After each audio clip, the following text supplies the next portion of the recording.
I did not actually study your CV, Olena, or like your current titles or anything like that. So you can provide those if you want.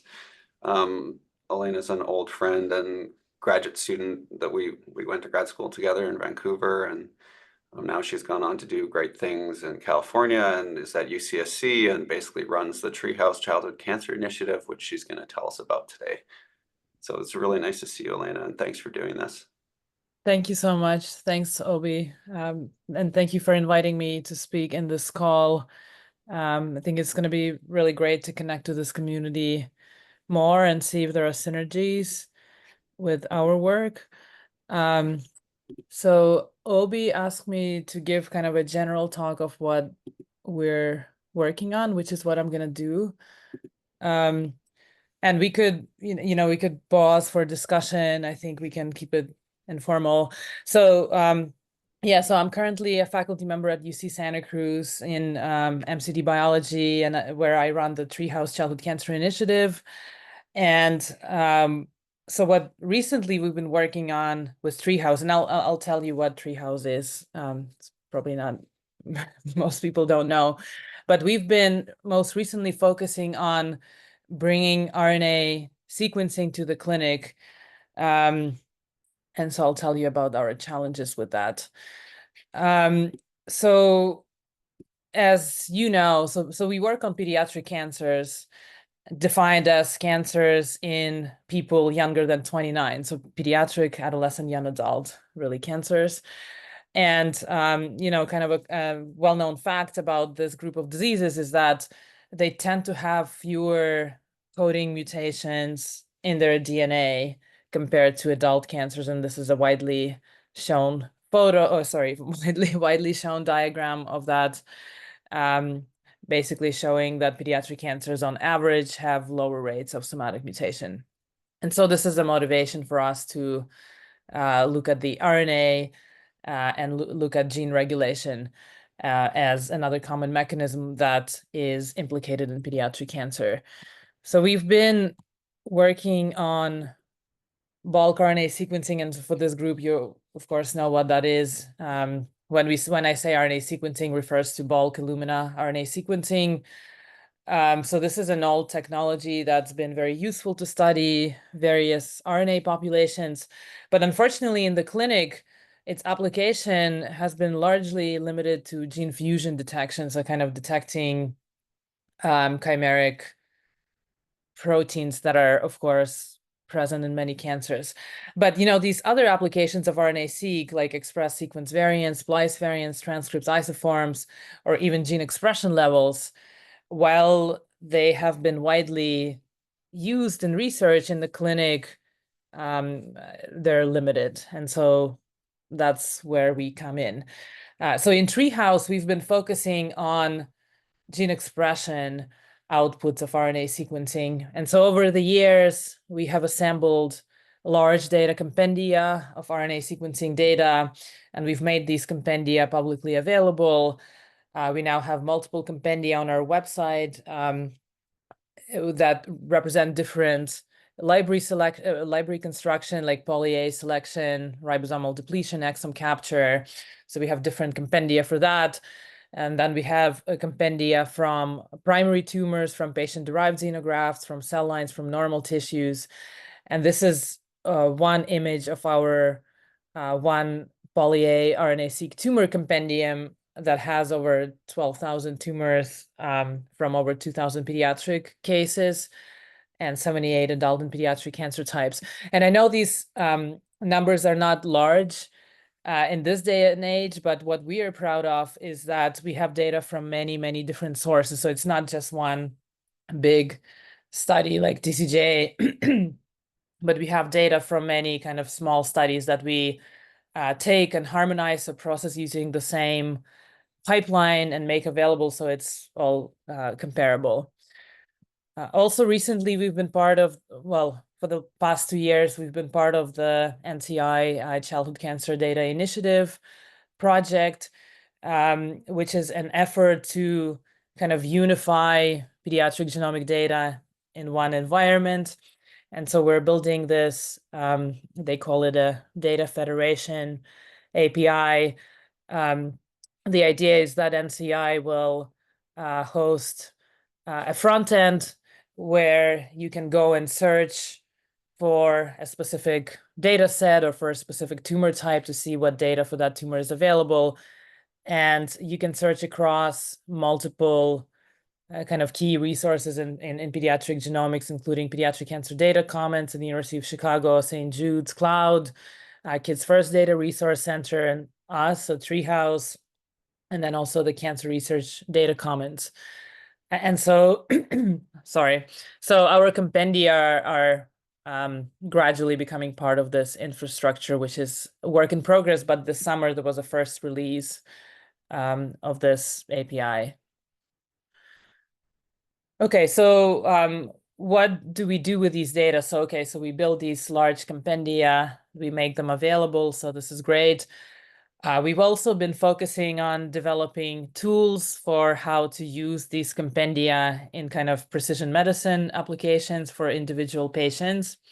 And so we've developed this tool we call a comparative analysis of RNA expression, or CARE. I didn't come up with this acronym, so somebody in our group came up with this.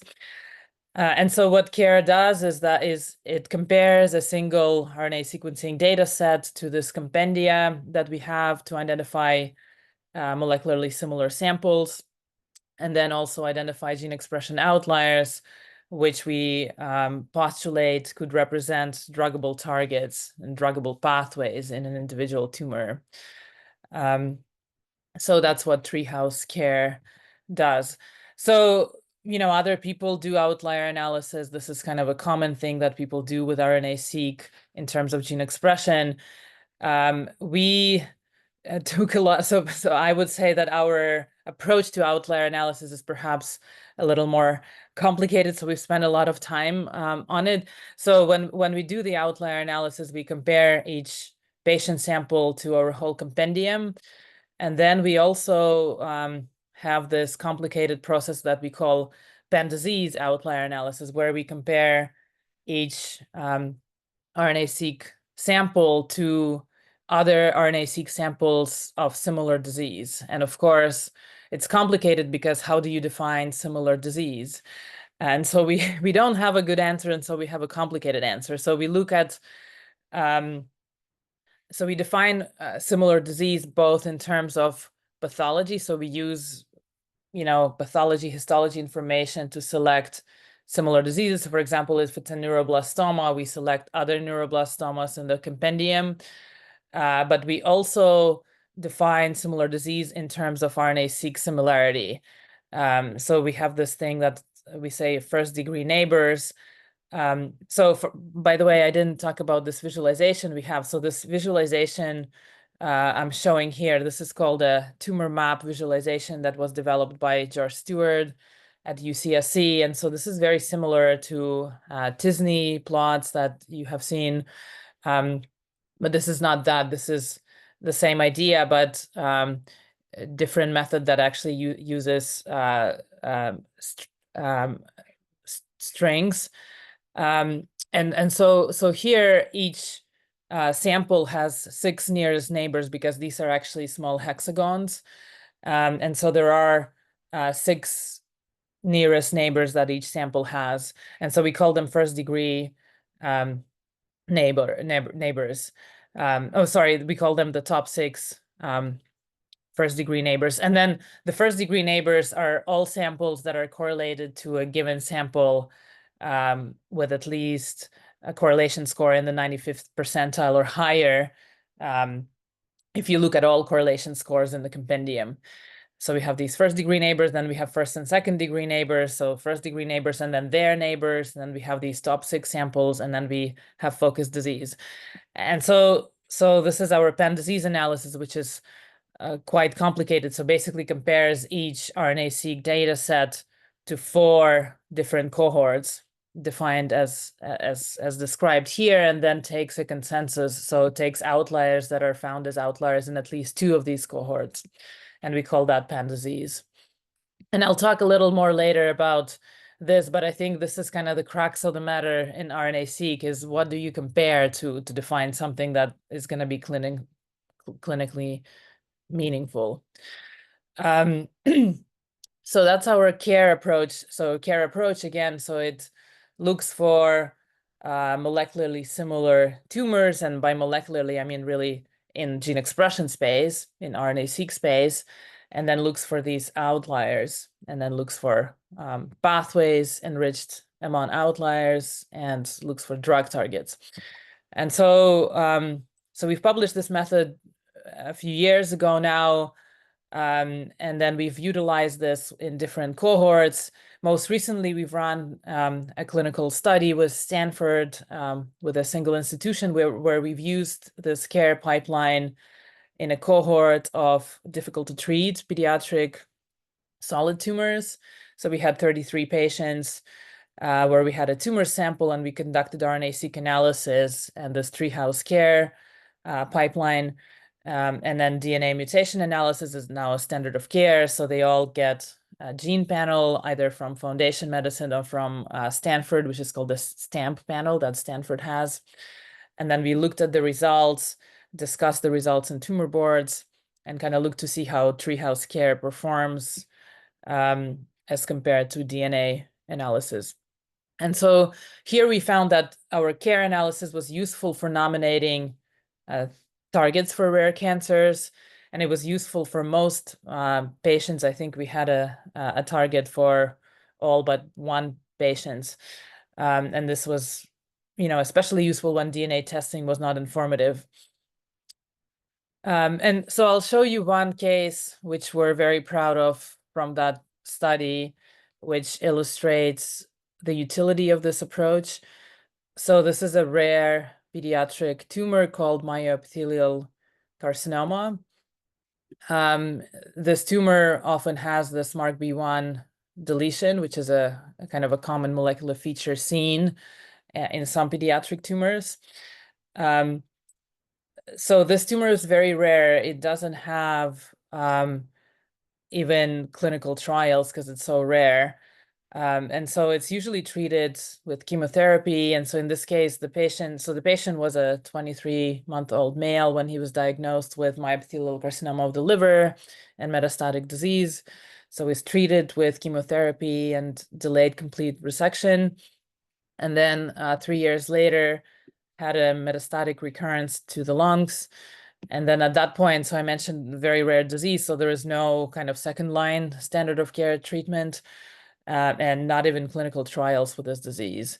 And so this patient was enrolled at Stanford in this study where Treehouse care was applied. And so I mentioned, so in Treehouse care, what we do is we compare the RNA sequencing data to our compendium. And then we also do this pan-disease analysis where we compare the sample to other similar tumors.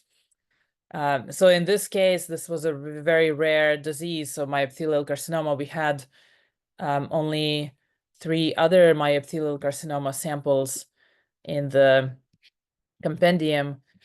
Interestingly, later, they actually 2 of them came out to be from the same patient, but he was previously treated at a different institution, so we didn't know. So this is kind of another topic in this data sharing, is how do you spot samples from the same patient if they came through a different institution, have a different ID. But anyway, so we didn't have myoepithelial carcinomas in our compendium. But so using this approach where we look at most correlated samples, we defined kind of similar enough tumors that we used in our analysis. And so we came up with some outliers. So here is a pathway that we reconstructed.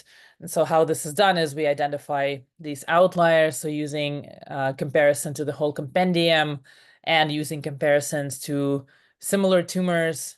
And then we do pathway enrichment analysis among these outlier genes to look for pathways. And so you can see here, so everything in purple is basically an outlier. And then these pathways shown are significantly enriched among outliers. And so here we have two potential targets. So there is receptor tyrosine kinases that are overexpressed in the sample, and so can be targeted by pazopanib. And then cell cycle overexpression can be targeted by ribociclib. So in this particular case, so pazopanib is commonly used in sarcomas, especially sarcomas that don't respond to kind of first-line therapy. And so there is a lot of experience with pazopanib in this space in solid tumors and in sarcomas. And so this was tried first just because there was more clinical experience with this. It worked for a few months and then stopped working, so was discontinued. And then ribociclib is kind of a newer, so there's less experience in the solid tumor setting. This is mostly a drug used in leukemias and other, but not in pediatric sarcomas. And so that's why it was tried kind of before, after pazopanib. Sorry, I guess it's still too early here. But so the patient had a really remarkable response to ribociclib. So he received 18 cycles of ribociclib for over a year. And so during this period, the disease was stable, so it stopped progressing. And so after a year, they decided to do surgery to remove the disease, remove all the nodules. And so patient became NED, so no evidence of disease, and then continued ribociclib maintenance for another 12 months and no recurrence. And so last we checked was, I think, this summer. So he is cancer-free and is now 9 years old. So over 2 years of treatment. And so this is really a great outcome that we are proud of, and of course want to generate more such cases. Okay, so, oh, what happened? Sorry, did I stop sharing? No, you're still good. I'm still good. Okay. All right. Okay, so this is one case. We have also over the years published several other case reports like this, showing kind of the utility and case studies of our Treehouse care. But how do we go beyond case reports? And I think we're asking, many people in this field are asking this. And so this is what we have been focused on in the last few years, is bringing this to the clinic. So making this a CLIA test so that we can use it more systematically and evaluate this more systematically in a, regular clinical trial. And so to bring this to the clinic as a CLIA assay, we need to really look at this in much more detail than we do in research. And so we need to answer several questions, and I'm going to talk through these later or in the rest of the talk. So first of all, can we get accurate and precise gene expression measurements from RNA-seq? So how precise are these measurements we're talking about?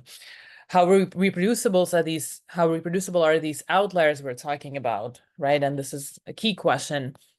And this is often a criticism of this approach, right? Is, if you repeat this, do you get the same outliers? So we need to address that.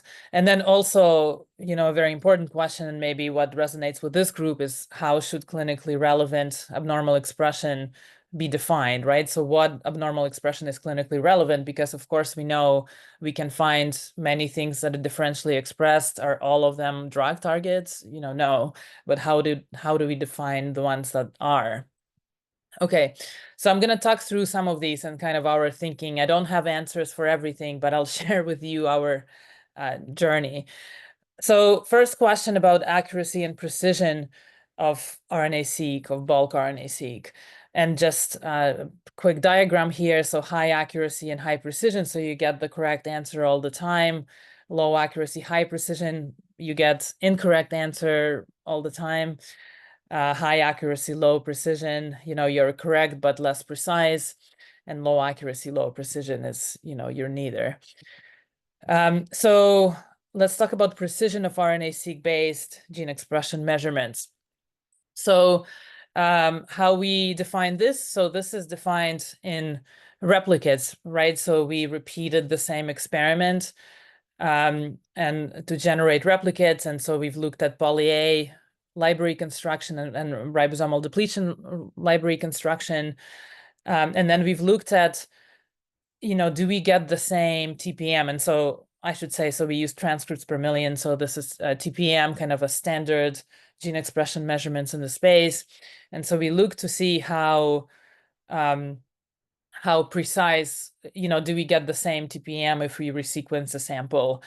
And then we looked at different expression levels. So between 0 and 1 TPM, 1 and 3, or 3 plus TPM.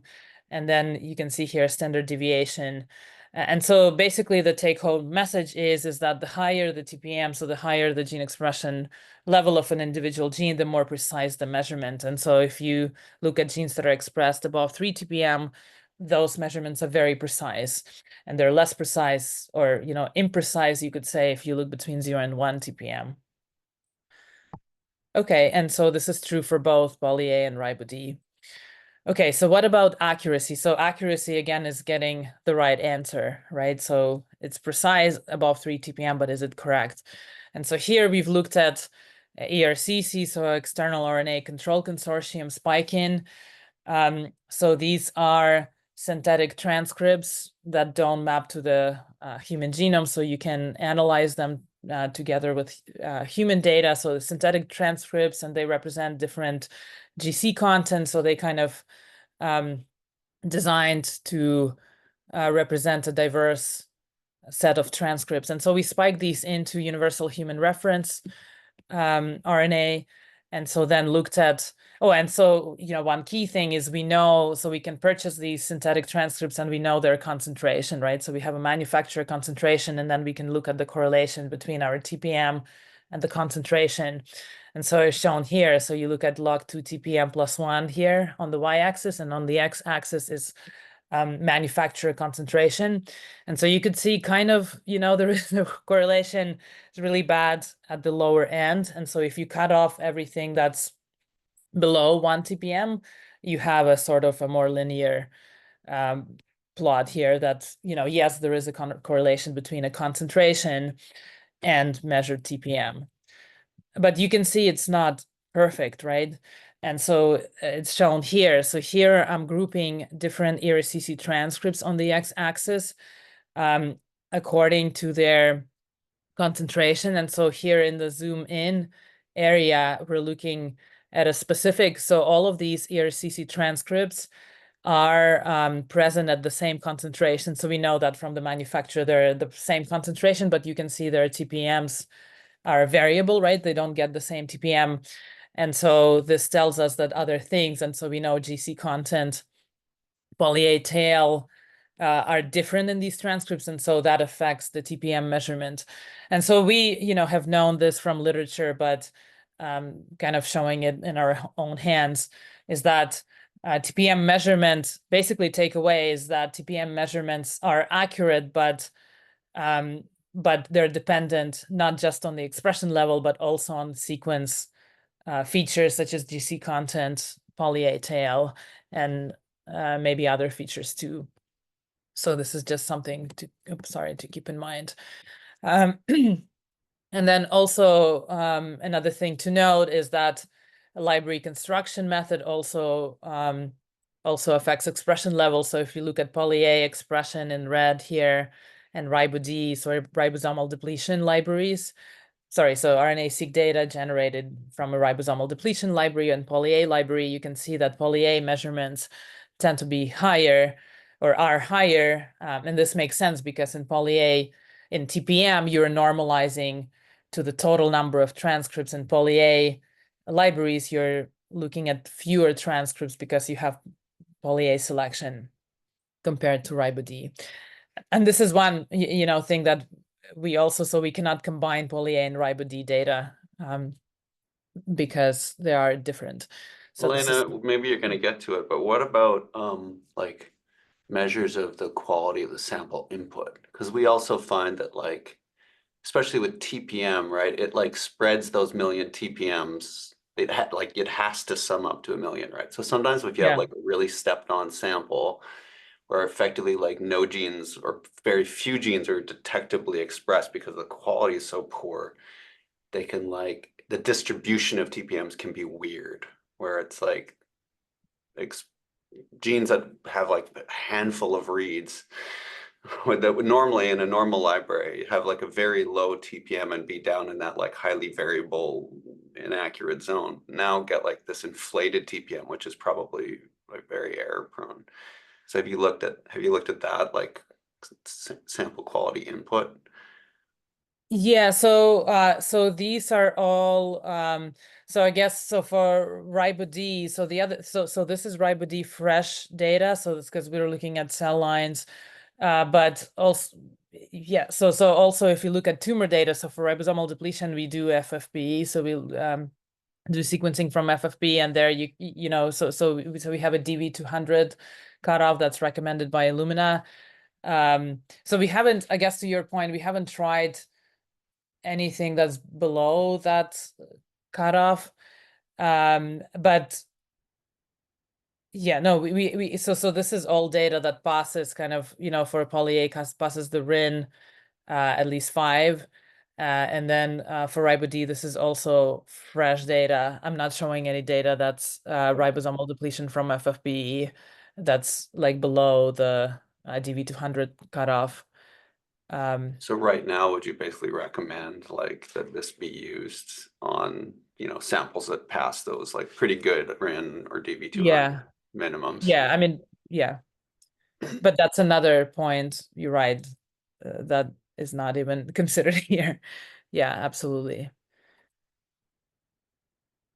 Okay, so okay, so then I'm getting to the next question of reproducibility of gene expression outliers, and this is getting into kind of the very difficult questions.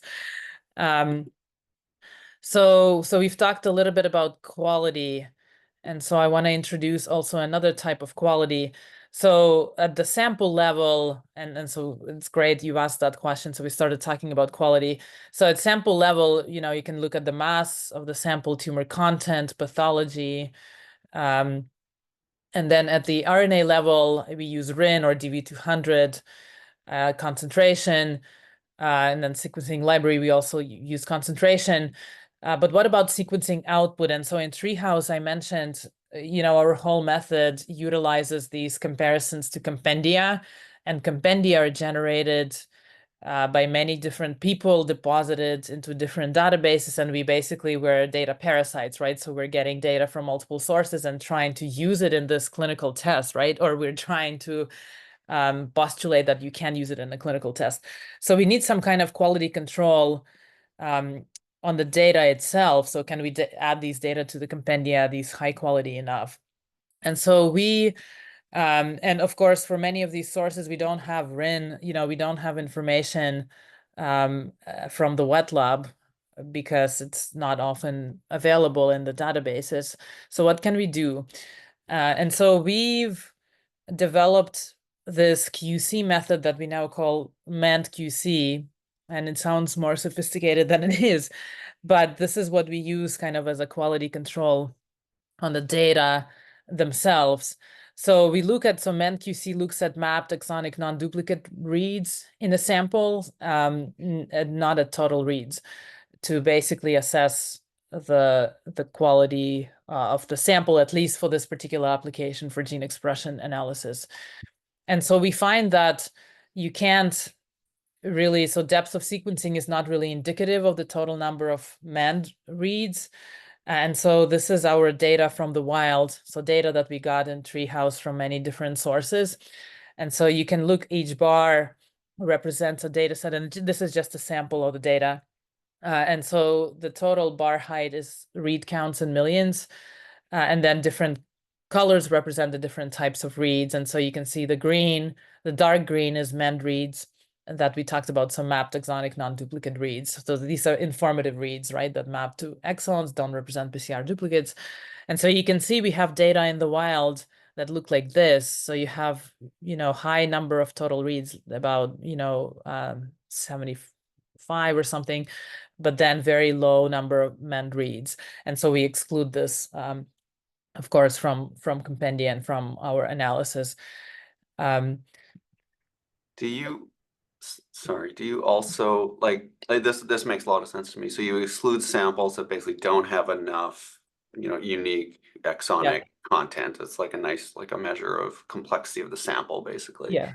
Do you exclude duplicate reads from the downstream analysis, or you're just using this for the at the QC stage? Yeah, okay. Exactly. Yeah, we That don't makes sense. exclude duplicate reads from expression. And that could vary if you look at mutations, but for gene expression, we don't exclude duplicate reads. Yeah. So yeah, so you can have a sample like this that has a high duplicate rate. But I mean, we're speculating. I don't know what happened, but it could be high duplicate rate due to small input sample. We also have, samples where you have high non-exonic mapping, maybe due to genomic contamination. But so we define, so for inclusion in our compendium, we define that a sample needs to have at least 10 million mend reads to be included in the compendium for expression analysis. And so here we've looked at outlier accuracy, and this is, a little flawed because so what's a correct outlier, right? So which gene should be kind of a known outlier. And of course, we don't know that. I mean, there's been many kind of thoughts on how to do this, but here we're looking at, okay, in my sample that has the highest number of mend reads, I'm going to look at what outliers I see in that sample, and then I'm going to subsample down to fewer and fewer mend reads, and I'm going to see if I still see the same outliers. So this is what we're looking at here, is with reducing depth, when do I start losing my outliers? And so then you can see that with high number of mend reads, so here in this case, looking at 20 million mend reads, then you still see, so your sensitivity is 96% and specificity at 99%. So you still see most outliers that you would see with more mend reads. So 20 million mend reads is a good cutoff for individual samples when we look at outliers. And I mentioned on the previous slide, so for compendium inclusion, we want at least 10 million mend reads to be included in the compendium. But of course, again, this is not a perfect accuracy analysis, because what we really want is, what's a known true outlier in the sample, and can we recall that outlier? And there's other ways we can think about this, but this is just looking at the kind of how outlier accuracy changes if you change mend. I don't know, sorry if that made sense. Okay. Okay, so getting to kind of my last question, and probably the most difficult question of all, is how should clinically relevant abnormal expression be defined? And this is a question that we're struggling with the most in terms of bringing this to the clinic. So here is the slide I often show, and sometimes I get a few laughs. So if I ask you, if I show you this one dog and ask how big is this dog, you don't know this unless you've seen this cartoon. And so you only know this when you look at this dog next to other dogs, and then you can see, okay, this dog is really big. And so comparisons to other dogs provide the clue that this is a big dog. But so in RNA space, we need to kind of, the biggest question, I think, is to find what to compare something to define overexpression, right? So what are the other dogs that are appropriate here? So I've talked about that in our approach. When we look for outliers, we look at kind of pan-cancer outliers. So we look at our whole compendium, and then we also have this complicated way of look at similar tumors. So compare each sample to similar tumors and define outliers. You can do other things. You can also compare to a normal compendium, for example. You can compare to a matched normal, but which of those is kind of the right approach, right, to find your clinically meaningful outliers? And I'll just show, so I don't have an answer to this. This is something that we are currently trying to nail down. And I think actually groups like Global Alliance, like it will take probably community input to figure out some standards around that. But what I wanted to show you is impact of using different comparator cohorts on outlier detection, or I'll show you an example of that. So so here we can look at, so we have 4 different cohorts that we can compare a sample to. And I'll show you a sample. I'll actually show you the myoepithelial carcinoma sample that I talked about previously, where we had an outlier. So targeting an outlier led to a clinical response, right? So you could argue that's a clinically relevant outlier. Okay, so look at 4 different cohorts. So one cohort is similar tumors defined by our CARE approach. So this is tumors that CARE approach said were similar enough to conduct the span disease analysis. And so we have 339. We can look at the TCGA cohort because, sometimes in studies, this is what's sometimes done, right? If you don't know what to compare it to, let's just compare to the whole TCGA cohort. Some other studies in pediatrics compare to kind of all pediatric young adults that they could find. And so let's do that. And then some studies compare to data from their own institution. And so let's do that. So we have a single institution cohort from Stanford. So all pediatric cancers from Stanford that, from one cohort. And so let's compare that sample to this cohort. And so we're comparing here our myoepithelial carcinoma sample that I talked about, where cell cycle overexpression, so CCND2 overexpression, targeting that led to a clinical response. And so here are the 4 cohorts I mentioned, and looking at whether that CCND2 is an outlier. And so you can see that only in this cohort that was defined by CARE do we see this as an outlier, and we don't see it in the outlier analysis when we use these other cohorts. So you see the expression level of that gene is the same, of course, because it's the same gene, the same sample, but the outlier threshold changes depending on what cohort you use. And I'm not showing this to say that CARE is the best, it found this outlier, but this is just showing an example of how cohort composition is really important. And I think this is why people are reluctant to use this in the clinic, because what's the best cohort? And so we've done this systematically. So we've looked at other cases, and kind of a general thing that I can tell you is that cohort has to be diverse. It has to have representation from different types of tumor. It also has to be large. But what's large, again, needs to be defined. And I think I'm showing this here because I think consortia or, peer groups like this, or like Global Alliance, could be helpful in this, because we need community input to kind of define guidance around how something like this needs to be defined. And probably the same thing applies for copy number, right? So any kind of quantitative measurements where you compare a measurement to other measurements and need to define something as over or under, this is going to be a difficult question that's going to take community input. So I don't have an answer, but I'm just kind of showing you that cohort composition, of course, changes what you call an outlier.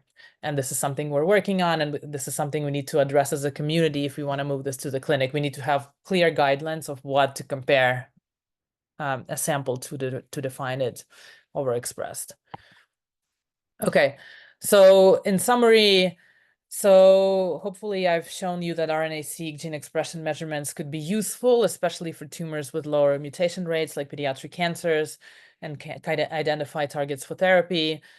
RNA-seq expression measurements are precise for highly expressed genes, and RNA sequencing expression measurements are accurate, but we need to remember that multiple factors influence the TPM, not just concentration in the sample. Gene expression outliers are reproducible in high quality data sets.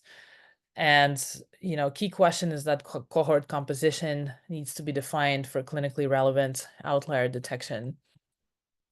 And so here are my acknowledgements, my lab, our clinical collaborators, and funding.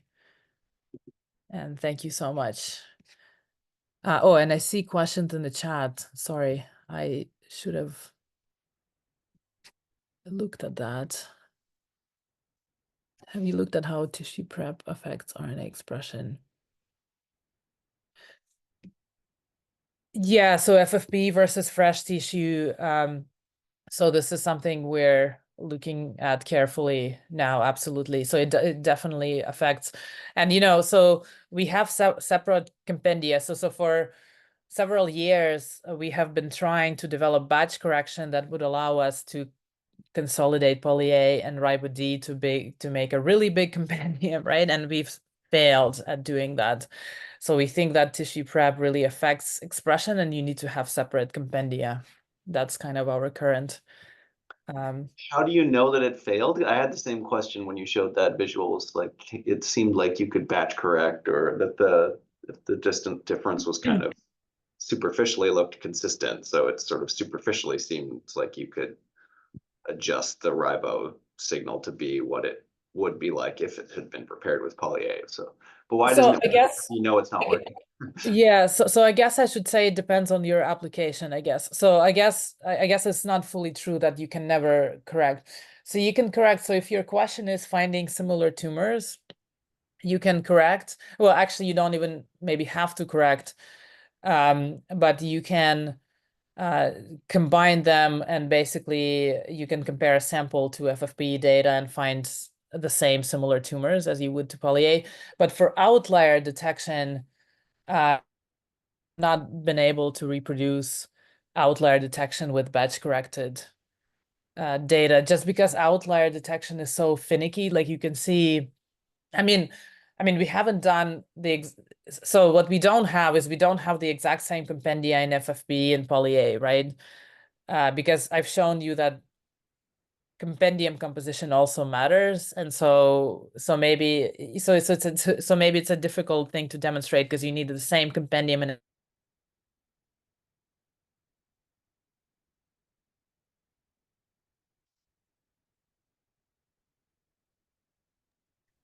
Hi, sorry, I don't know what happened.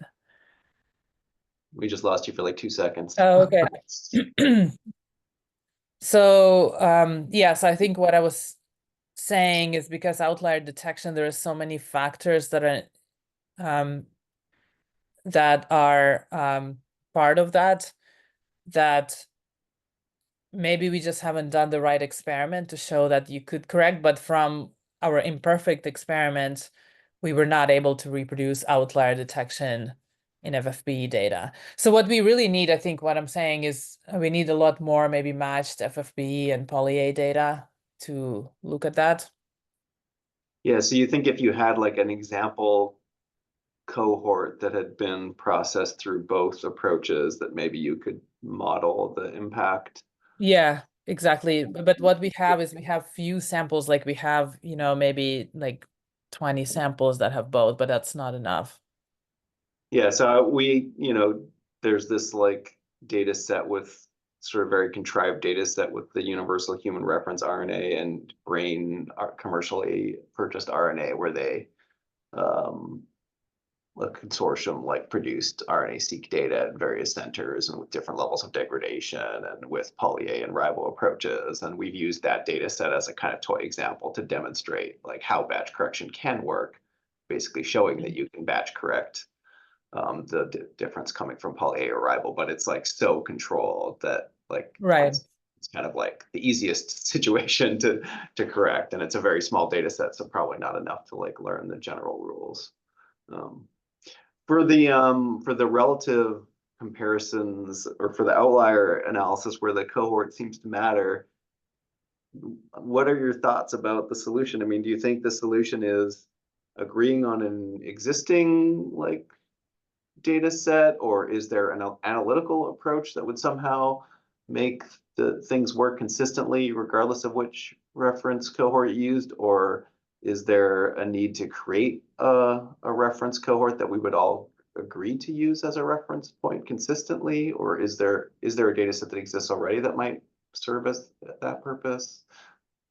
I think the solution, it would be hard to get everybody agree on the same cohort, but what I was thinking is guidelines, like, your comparator cohort has to have at least 200 samples representing at least, this many tumor types, and they have to be, what we're finding is that they have to be somewhat similar to your tumor sample.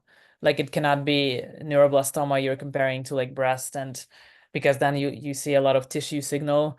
But it has to be somewhat similar, define that. But I think that's where, so I think the solution will be guidelines for how that cohort needs to be created, but then everybody can create their own. Or, use a reference. We could have a reference, but they could also use their own if these conditions are met. That's kind of my vision. But I think this is a question that's perfect for a community like this or similar. Yeah, because it seems so critical that the reference set, and not to mention like your various thresholds and whatever, be chosen based on like a large set of samples with good quality or consistent quality with your live patients that you're going to try and apply this to, that Exactly. have at least somewhat matched tissue type as well. Like, so, and I mean, in pediatric, I guess, as well as adults, there's so many tumor types and so many rare tumor types that like you have to build up those cohorts, like almost tumor type by tumor type. And Yeah. that just seems hopeless for any one, even a large medical system. So it's like it's almost requires some kind of consortia, but organizing it is no small task. Yeah. I mean, we're, I guess, optimistic about the CCDI. So as part of this Childhood Cancer Data Initiative, we're trying to, and I mean, I keep advocating for RNA-seq, and I think we may, because so we have a lot of RNA-seq CHOP and St. Jude, so Children's Hospital of Philadelphia, right? So they have a large RNA-seq cohort, and so does St. Jude. And so in this federation, we're supposed to unify all these data into one federation and everybody can access, but we haven't started working on RNA-seq. I mean, as you know, RNA-seq, even though it's such an old technology, but it's still like not researched as widely as I would like. But I'm hoping that through CCDI, maybe we can create a resource. Like you're saying, we'll have access to a lot of RNA-seq data from diverse tumors through these multiple institutions that could be made publicly available and people can use to construct these custom cohorts. Because I agree with you, we need custom cohorts for rare tumors. Yeah, Elena, I think that's a good point. And I think, we at NCH are also part of the MCI CCDI, and we're getting ready to validate sometime early-ish next year and go live with fusion calling out of RNA-seq that we do on all of our MCI cases. And so I think having that data in the CCDI, I think would be great. So I think maybe a couple of us should chat and we can work on kind of trying to get more of an RNA-seq dump into that data set.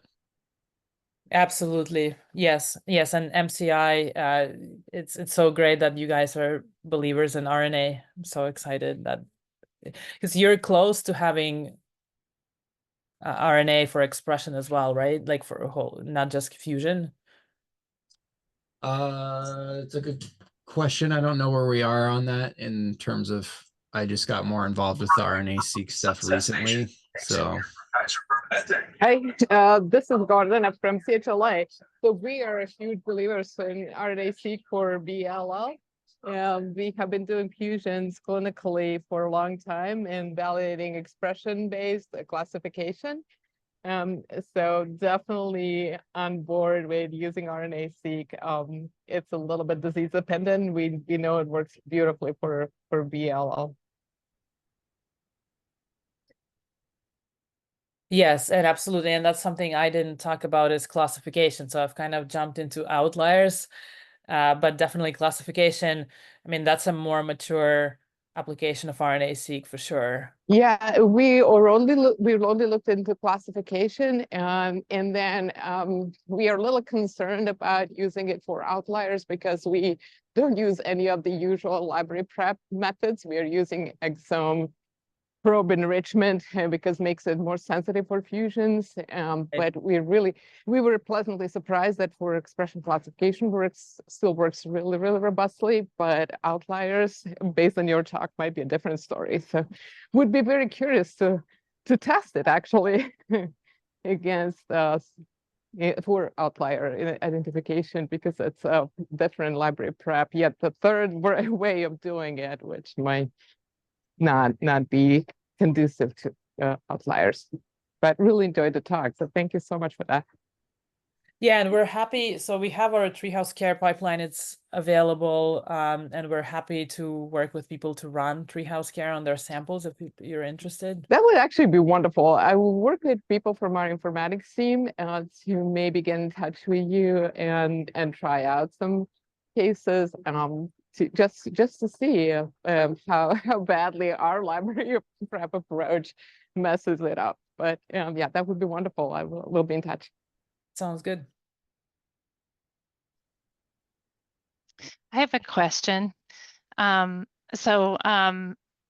wondering if you have any data or understanding of kind of like the tumor purity for those, like, you know, the kind of tumors that I see in my clinical practice are more like cancers that have a lot of stroma and that can kind of confuse the expression pattern. Do you sort of have an idea? Like I know that like with sarcomas or like high-grade lymphomas, the tumor purity is nice and high, but for other malignancies, not always the case. So as far as like kind of some sort of minimum amount and how it would be evaluated, do you have any thoughts on that?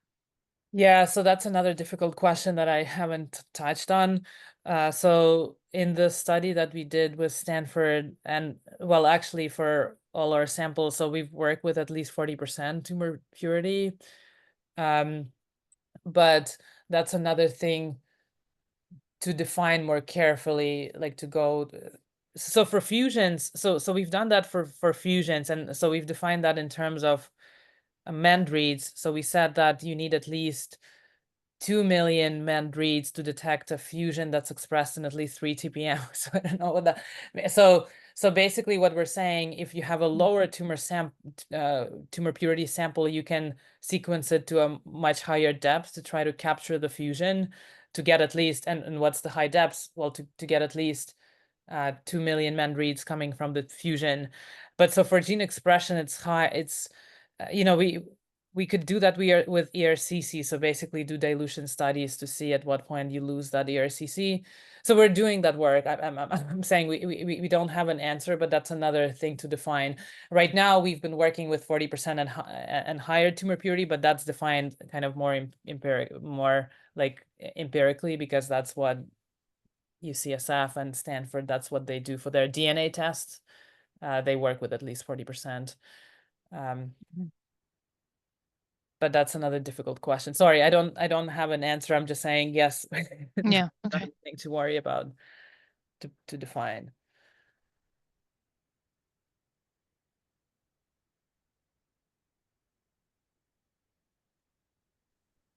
Any other questions? Well, we're at time, so that works out nicely. I want to thank Olena for coming and talking to us. I think, like many of us, are already believers in what she said and have seen many similar examples to the anecdote you shared, where RNA, outlier expression can lead to successful outcomes. But I think you guys are some of the few that are really fighting the good fight to actually bring this to the clinic. So I really applaud you guys for doing that work and for sharing your progress with us.